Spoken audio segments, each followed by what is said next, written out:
particular sentence or a particular speech, but I'm hoping that we're all not doing what the research people did 15 years ago in that other context, and that is taking turns restating things and leaving us at a certain level of action that is comfortable for us, but we can make good careers saying, well, I got saying really the 2008 equivalent of tribes ought to be doing the research. And then the white people all say, yay, because they know if they say yay loud enough, we might stay on this. Now, you're not supposed to say that about white people. But if they were different, they would think, well, if we applaud, they'll be so preoccupied with that they won't move on to the next step, which is actually challenging our power. And it isn't, literally, it isn't white people, it's research people and other people. That's the relevant antagonism. So I've just antagonized all the research people. Hey, what do you expect? I don't want us to get, it's a waste of a PhD. If you're going to spend your life just whining about your powerlessness instead of doing something to change your powerlessness. If we are going to redefine the research enterprise, then we're going to have to understand what it is we're doing and be able to explain it to each other so that when we get on the email and say, here's what I'm doing, it can be tracking something that's going to get us someplace.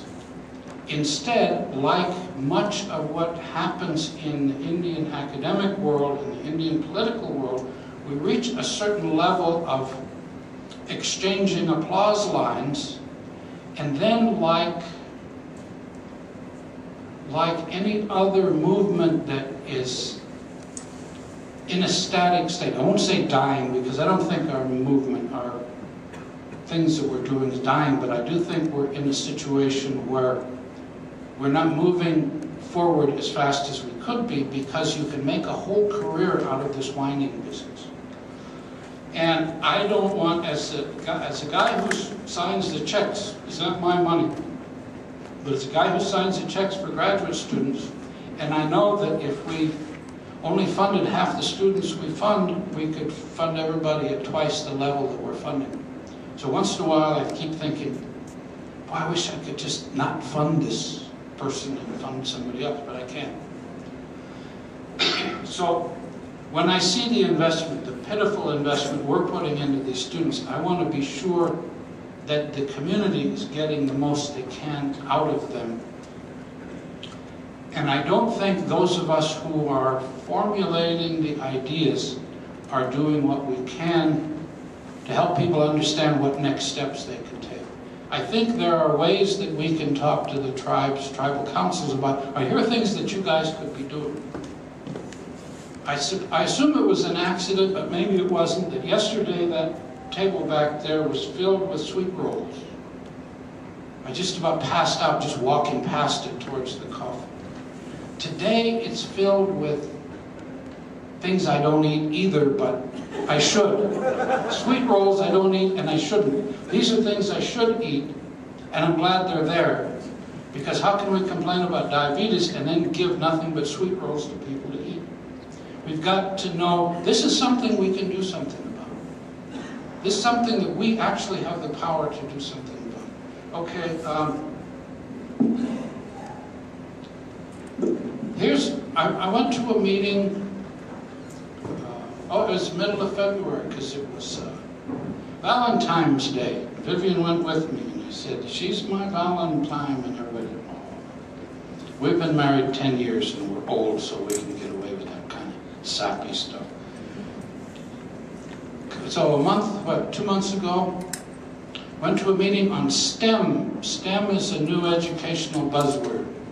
Science, technology, engineering, and mathematics. Somehow in the education profession, it's considered to be a step forward if you take the basic building blocks of education and combine them into an acronym, and everybody's, wow, STEM, yeah, wow, let's go. They're not doing anything about it, but they're talking about it under the STEM rubric. And this was STEM and Indian knowledge. And I thought, well, that'd be interesting. And I kind of, for AIGC reasons, I had to go because we were all allied with some of the sponsors of this. And it was at Harvard to make things work. So I got there and I thought, I'm really going to learn. This is cutting edge stuff. Very first thing, a young woman who introduced the conference by reading a very long speech, a very personal speech about her own situation. And we won't tell anybody, right? We won't show this to anybody. It was her story of how she had managed, she and her partner had managed to arrange their lives in such a way that their 2-year-old child who was in daycare, hey, I don't want to be Dr. Laura about this, but a 2-year-old in daycare, had managed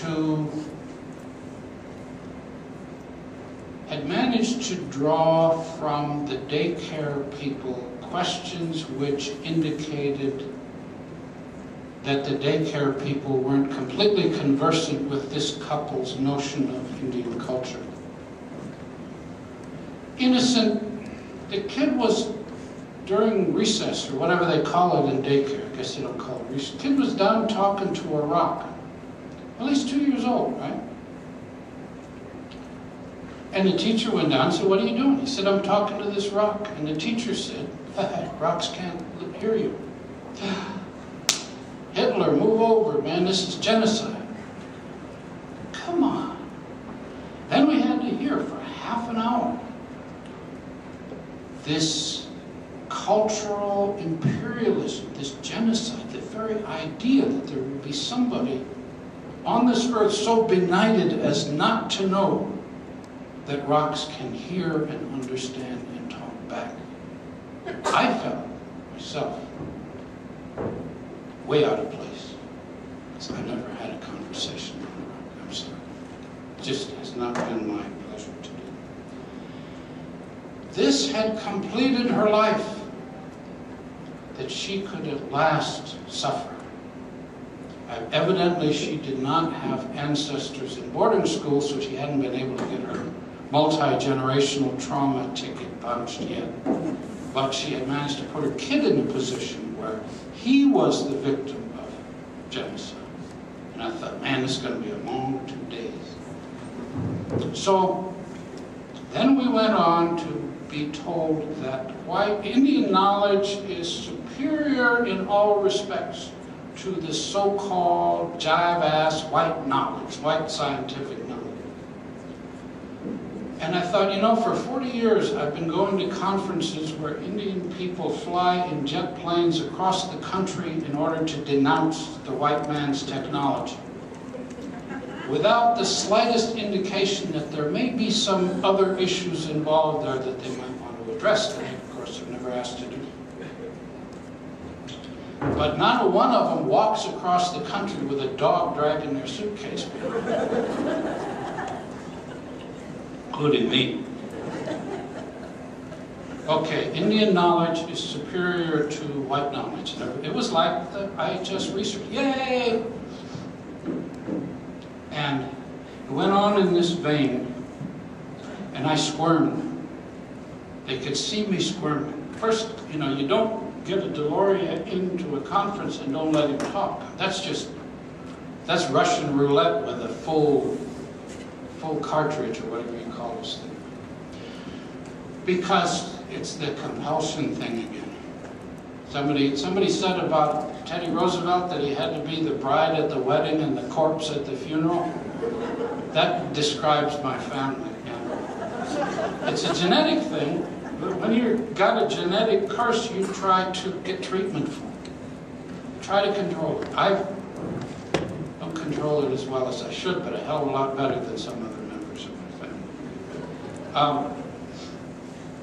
So they saw me squirming, and they said, "You want to talk tomorrow?" Oh, do I? Ooh. So I said, what is Indian